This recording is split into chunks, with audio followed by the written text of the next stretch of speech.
In Lesson 1 in our Equations and Systems unit, we're focusing on reviewing what we already know about writing equations.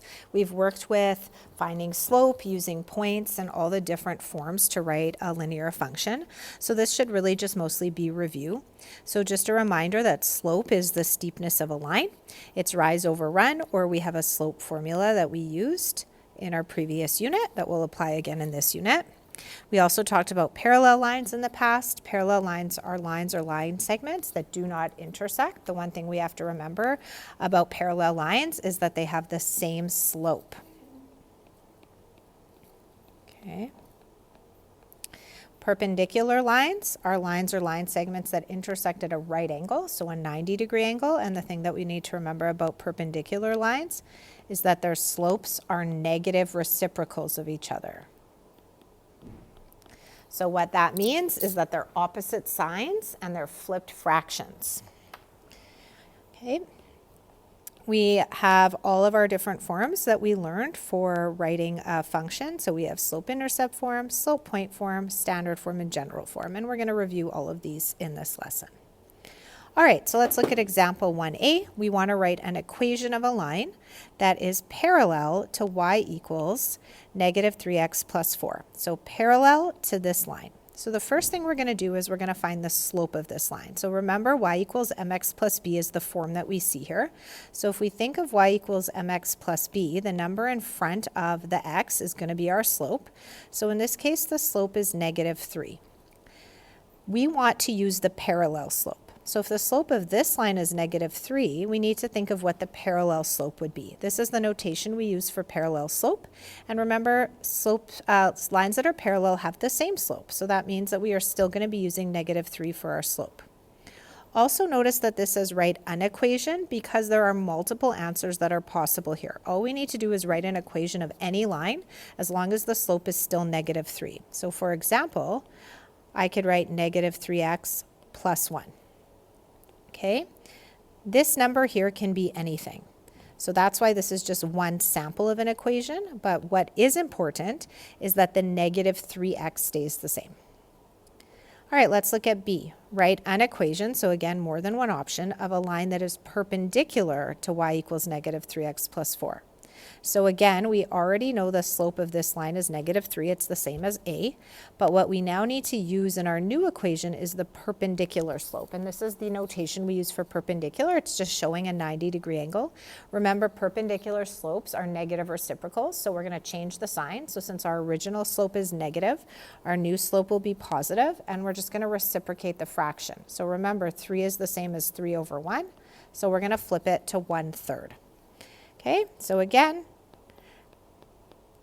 as long as the slope is 1/3, the other number can be anything. So this is just one sample. It doesn't even have to be written in slope-intercept form. We can write it in any other form, but obviously this is the easiest one if we're just wanting to insert the new slope.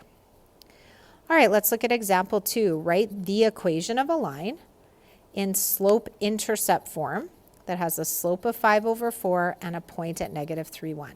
So slope-intercept form means our final answer needs to be in the form y equals mx plus b. However, because we're given a slope and a point, we're actually going to need to start by using slope-point form. That's the only option based on what we're given. So let's just make a little summary of what we know. We know the slope is 5 over 4.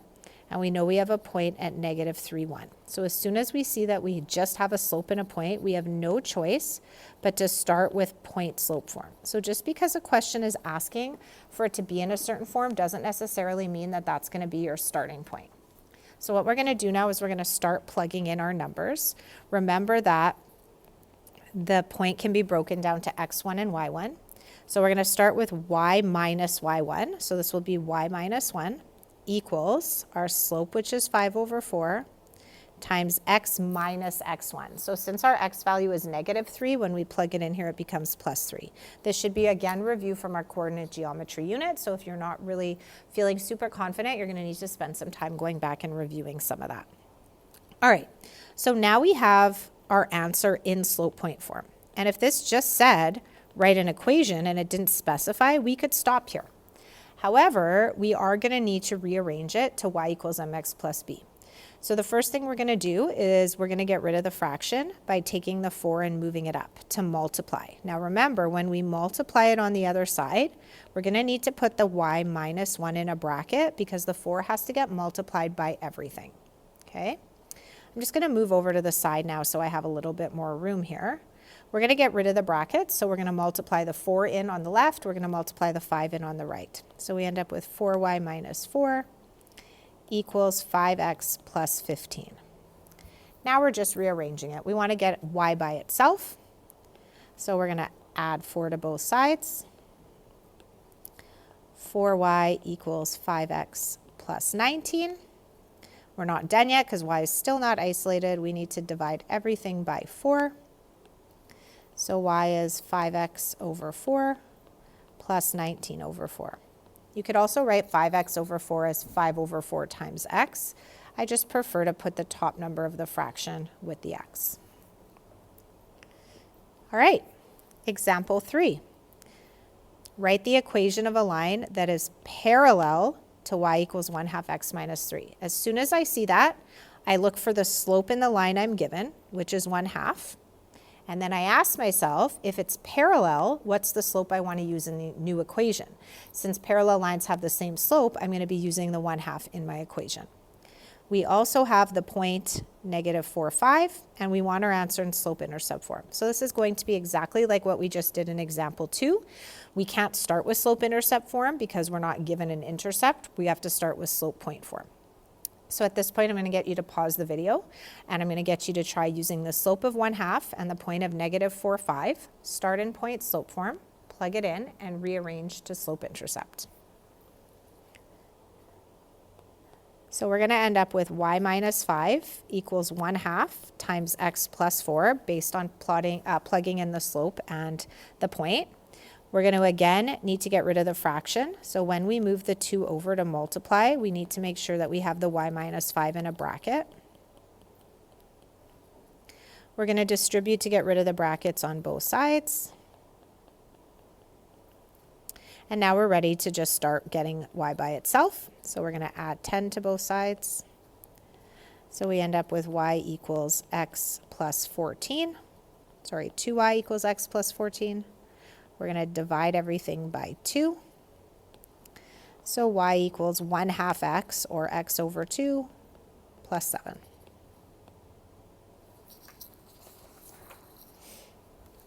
All right, so again, hopefully you're noticing that there's nothing on this page that's actually new. We've already reviewed all of this in our first unit. We're just bringing it back now because it's going to carry into some of the stuff we're going to be doing throughout this unit. All right, let's look at example 4. Write the equation of a line in general form. So do you remember what general form is? ax plus by plus c equals 0. We have a point, and we are parallel to the line 0 equals 2x plus y plus 1. So same thing. We need to find the slope. We have the point. Once we do that, it's exactly the same as the last two examples. The only difference here is we want to end up in general form instead of slope-intercept. We also can't really pull the point out right away. So our first step is going to be to get the slope. So we're going to take our original equation, and I'm just going to rewrite it with the 0 at the end. We want to find the slope. This is already general form, so let's change it to slope-intercept so it's easier to see the slope. So we just want to get y by itself, so move over the positive 2x, make it negative, move over the positive 1, make it negative. Now we can determine the slope. The slope of this line is -2. So we want to use the parallel slope. What do we know about slopes? Parallel slopes are equal. So we're using a slope of -2. We're now ready to work with this just like we did in the last examples. We know the slope is -2. We also know from the question that we have a point at -1, 3. Because of the information we're given, we have to start with slope point form. So all you're going to do is plug this into slope point form. So y minus 3, the y value, equals -2 for the slope, times x plus 1. Again, remember when you plug your coordinates x and y into the slope point form, it always changes signs. The y value sticks with the y, the x value sticks with the x, but the signs become opposite. Now we want to put this in general form. So remember what general form looks like. Ax plus by plus c equals 0. Also a reminder that we need to have a positive x value, okay, and we also want no fractions in our answer. So first thing we need to do is get rid of the brackets by distributing the negative 2. So y minus 3 equals negative 2x minus 2. We want to get everything to one side and make it equal 0. How we decide which side to move depends on x. We want x to be positive. So if wherever x is, it's already positive, you're going to leave it and move to everything to that side. But in this case, you'll notice that it's negative. So in order to get it positive, we're going to move everything in the other direction. When we move it over, we're going to start putting it in the order we want it in to fit with general form. So when I move the negative 2x over, I want it to become first. It becomes positive 2x. I then want the y stays positive because I didn't move it, and I then want my coefficients, my constants. So the negative 3 stays negative, but that negative 2 when I move it over becomes positive 2. So if you need to show the work this way, that's fine, but you do want to make sure that for your final answer, you are combining your like terms and you are equaling 0. Notice my answer has a positive x value, it's in the right order, it has no fractions, it equals 0. All right. Example 5, very similar question. The only difference is that we're now working with a line perpendicular. So we're going to do all the same steps.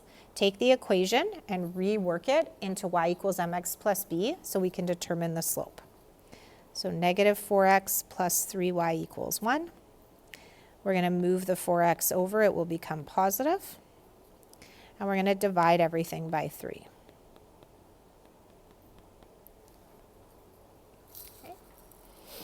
We can now see that the slope of this line is 4/3. But remember, for this particular question, we want the slope of the perpendicular line. So if the original slope was positive, we need to change the sign for our new slope to be negative.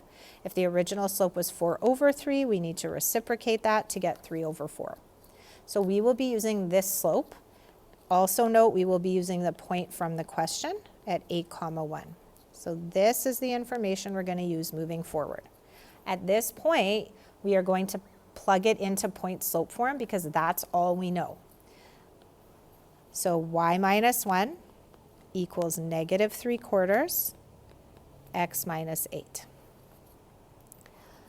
Our next step is to get rid of the fraction, get rid of the brackets, and then we can start rearranging it into the form we want, which is general form. So I'm going to move the 4 up and multiply.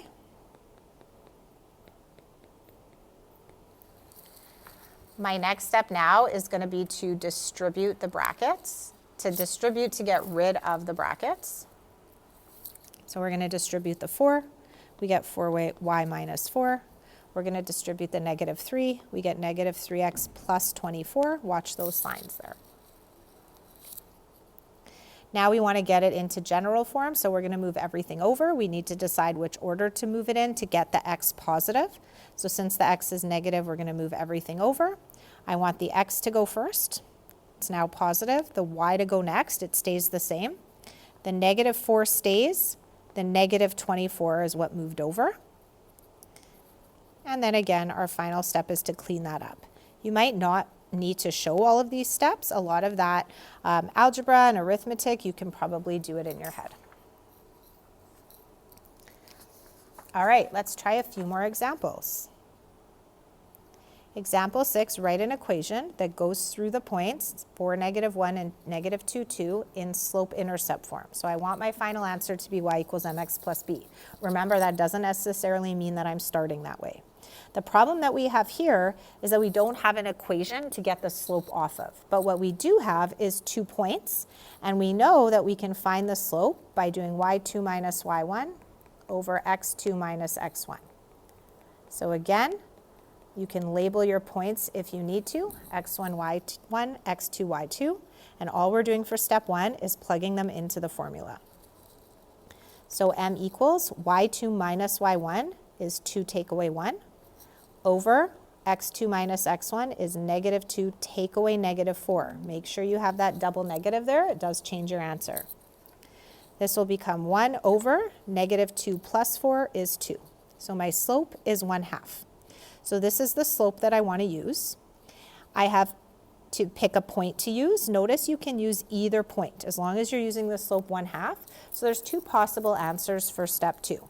We can either use the point -4, 1, which would mean that our answer would be y minus 1 equals 1/2 x plus 4. Or you could do the same thing using the other point.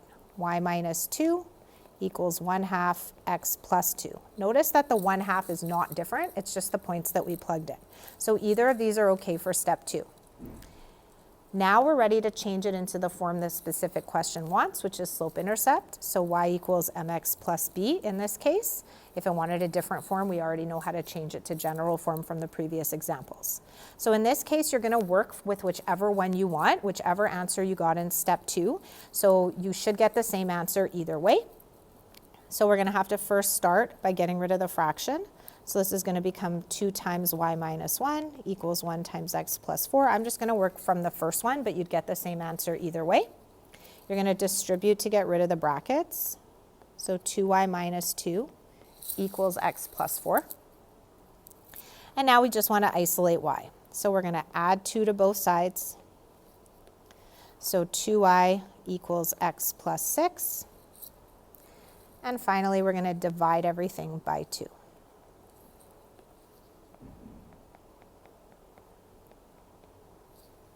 So you end up with y equals 1/2 x, or x over 2, plus 3. All right. Example 7 is exactly the same thing. We're just given 2 different points.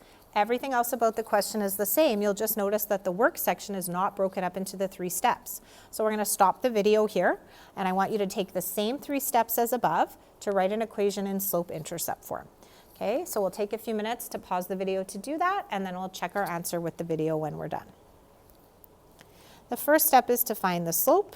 So y2 minus y1 is 8 minus 2 over x2 minus x1. 8 take away 2 is 6. 6 take away 2 is 4. So our slope here is 3/2. You can leave it as 6 over 4 if you want. All right, now we're going to pick one of the points. It doesn't really matter. I'm going to use 2, 2.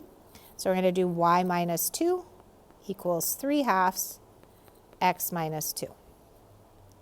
We want it in slope-intercept form, so we're going to get rid of the fraction by multiplying the 2 to the other side.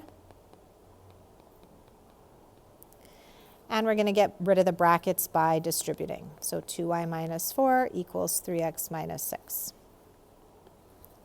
Now we're ready to get y by itself. We're going to add 4 to both sides. So 2y equals 3x minus 2. And now we're going to divide everything by 2. Y equals 3x over 2 minus 1. All right. Example 8, exactly the same thing. The only difference is for step 3, instead of getting it into y equals mx plus b form, you're going to put it in general form. Ax plus by plus c equals 0. So go ahead, pause the video, take a few minutes to try this, and then we'll check our work again with the video. So our first step is to find the slope. 7 take away negative 2 over 4 take away negative 4. 7 take away negative 2 is 7 plus 2, which is 9, over 4 plus 4, which is 8. So we're working with a slope of 9 over 8. For your next step, you need to start with point slope form, so pick one of the points to work with. I'm just going to take the first point. So we end up with y plus 2 equals 9 over 8 times x plus 4. We're going to get rid of the fraction by moving the 8 to the other side and multiplying. 8 times y plus 2 equals 9 times x plus 4. We're going to get rid of the brackets by distributing the 8 on the left and the 9 on the right. 8y plus 16 equals 9x plus 36. Now we're ready to move to general form. We need to think, are we moving everything to the left or everything to the right? In this case, because the x is positive where it is, we want to leave it where it is, so we're going to move everything else over, which means we're going to be starting with a 0. We want the x first. It stays positive because of where it is. It's already positive. The 8y we're moving over, so it switches signs. The positive 36 stayed where it is, and the 16 we moved over, so it switches signs. Our last step now is just to clean that up. And it doesn't really matter if you do 0 equals or equals 0, so I always kind of in my last step just like to rearrange the 0 to put it at the end. So again, you should find that there's nothing in this unit that's new. We've done all of this before. We've basically summarized the key points from our very first unit that we did on coordinate geometry to help us move forward in the unit that we're about to do.